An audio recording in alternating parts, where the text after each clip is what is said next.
99. Sacramento City Unified School District was given in some kind of negotiation with the Office of Civil Rights because they had so many African American kids that were placed in discipline issues. And the Office of Civil Rights negotiated this out of it by putting some money into the schools and doing this whole tolerance review thing. And then they made a couple of, they tracked this information, and I had the complaint. I'm not sure exactly where it is right now, but I know that we went through the complaint process. And then there were some agreements that they were not going to, discipline African American students as much. But what they did is they changed things around and they started using in-house suspension. And so when their kid is in-house, then they can still claim the ADA, and they don't have to report the discipline issues to anyone. It's basically their business. And so because of whatever legal requirements, there should be legal requirements that they're reporting the discipline issues out to the public, because the public has a right to know which subgroups are being mostly affected by the labeled or perceived discipline issues. But we're not getting that information. So I think that we need to request of the board what kind of discipline issues. I made a comment at the last board meeting, and Donald Terry was very incensed behind my comment about the SAR and the number of kids who went through SARs. And he said that the district spends lots of money on those SAR hearings. I guarantee they probably do. I don't know which community partner is getting that money, but it's not none of y'all. And so the deal is that if they're using community people and they're paying a lot of money to in-house our kids, which recently, over the summer, which nobody was paying attention to, the Lynx crew, Panacea, and the Truancy Center all were placed on district property where you're paying your taxes.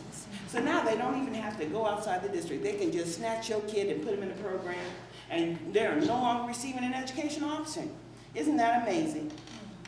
So, if they, they're not adjusting the achievement gap, because when you're in those kind of programs, the district's not going to be required to even talk about the achievement of those kids and those juvenile justice programs. Okay, hold on. And so, there are so many things that we don't know, and that more than what I probably could tell you in this little short time, because it all comes from their unwillingness to include us as a part of the process, to have some accountability. They want the money. They want the Title I dollars. They just have a problem.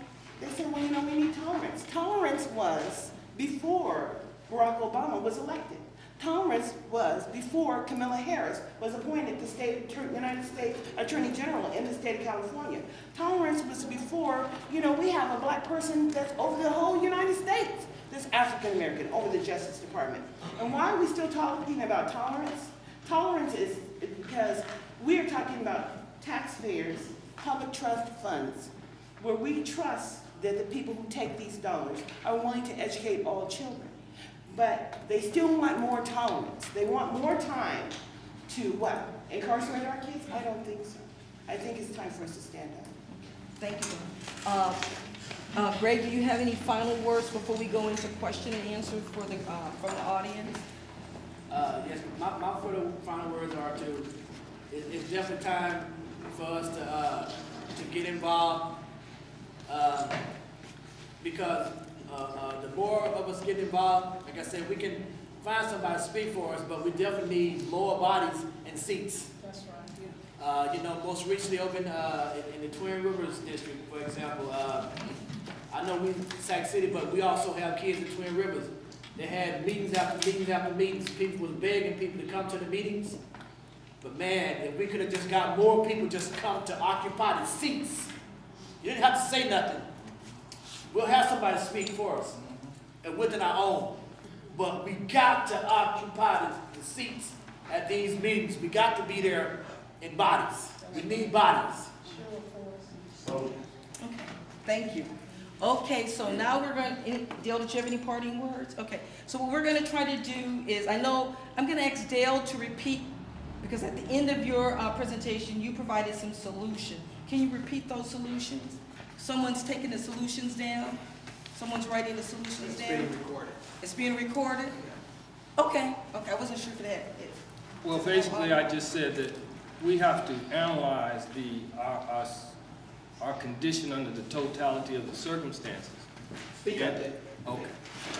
We have to analyze our condition under the totality of the circumstances. And by that I mean this. If we just look at education, when Brown versus the Board of Education was litigated,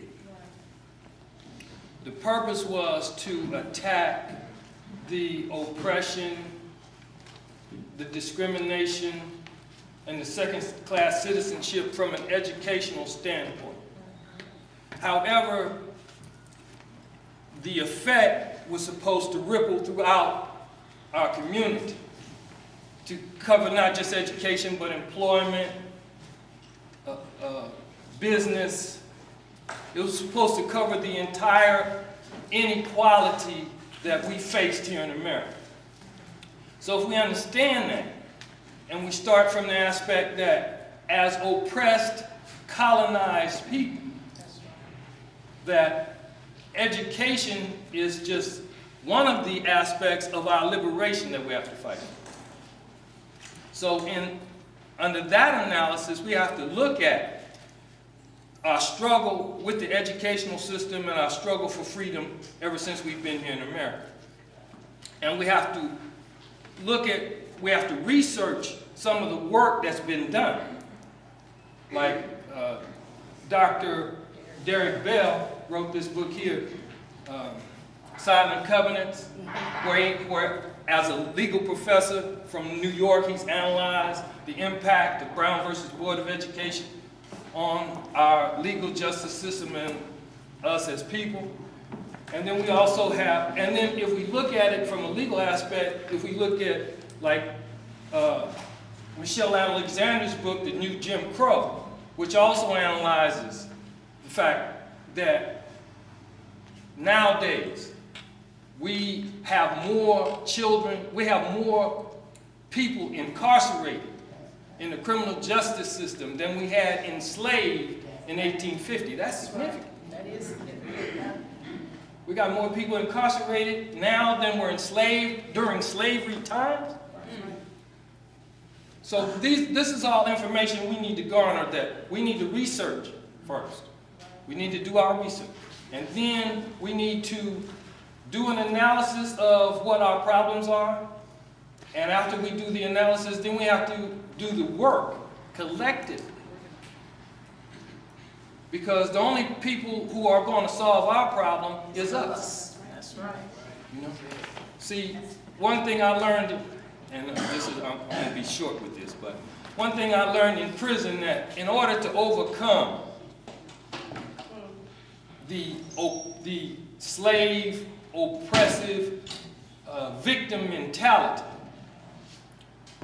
you have to first assume the responsibility for your condition. You know, I had a problem with this initially because I went to prison as an innocent man. So my song was, I didn't do it, I don't belong here.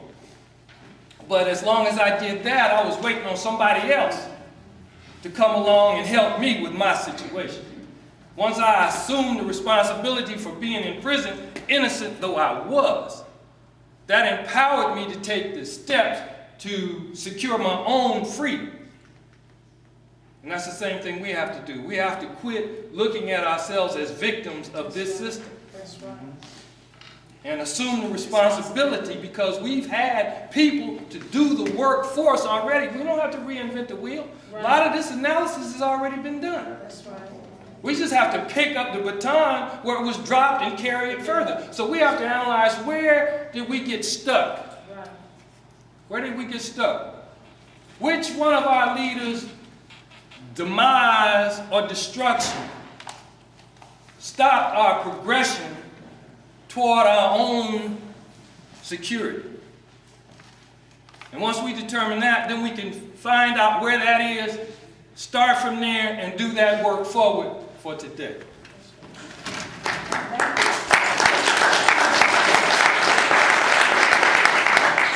Okay, we had some hands go up. Donna and David. I wanted to put this question to the panel, and possibly Dale could answer this. Would it behoove us to have two questions? Behoove us to speak with the Attorney General? and other judges and whatever in the community like we've done for Clean Slate Day? Can you first repeat the question? Sure. Donna's asking.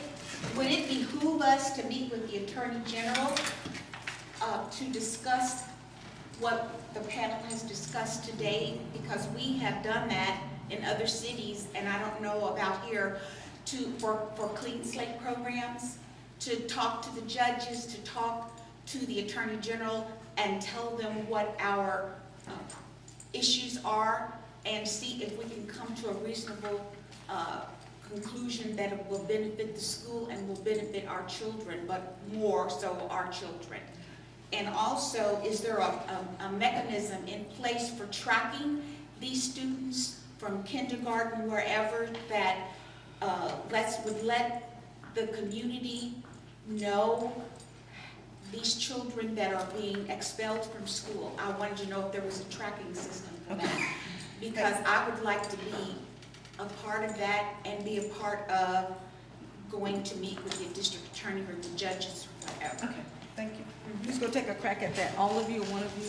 Okay, let me start it off. Second question first. Yes, there is a tracking mechanism where you can garner all of the information that you need about the problems that we're faced as African Americans in the school system. One of them is the EdSource, and then the CDE, the California Department of Education website, cde.ca.gov. You can go to those websites and type it and do a search on the information that you need.